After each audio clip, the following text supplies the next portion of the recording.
Yan po mga kababayan. Po rin lahat. Yan po, magandang hapon mga kababayan, mga kaibigan, mga ate.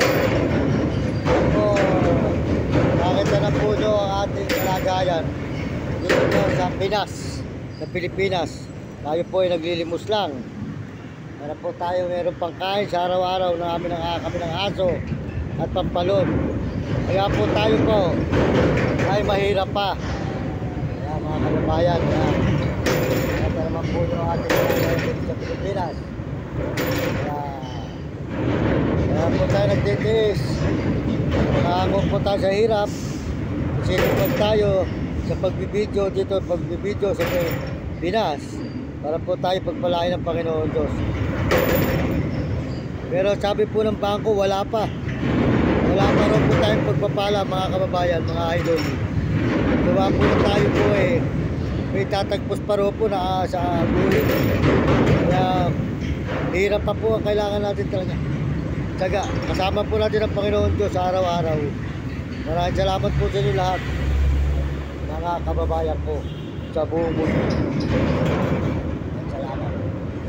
Dito po tayo ngayon sa may lalim ng tulay na ating hiningan sa Pampanga, San Fernando, Pampanga po tayo. Ilalim ng tulay na nangingi. Talaga po tayo, saan tayo sumusuot. Talaga tayo po, yan.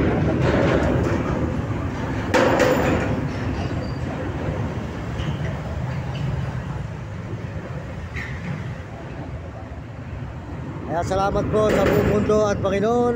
Salamat po sa inyo lahat, lalo na po sa ibang bansa, mga turista.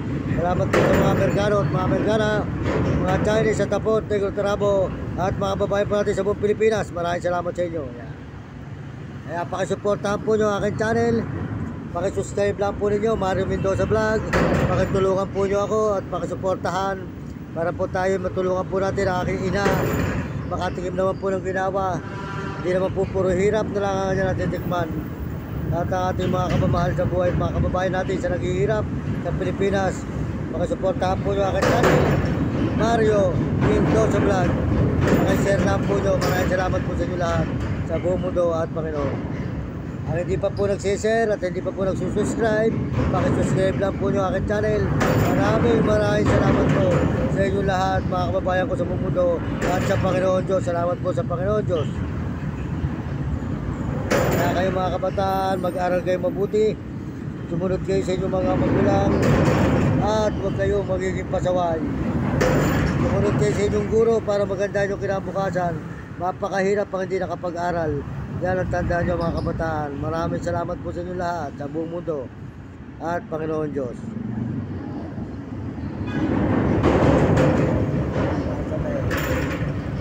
Fernando po, Pampanga.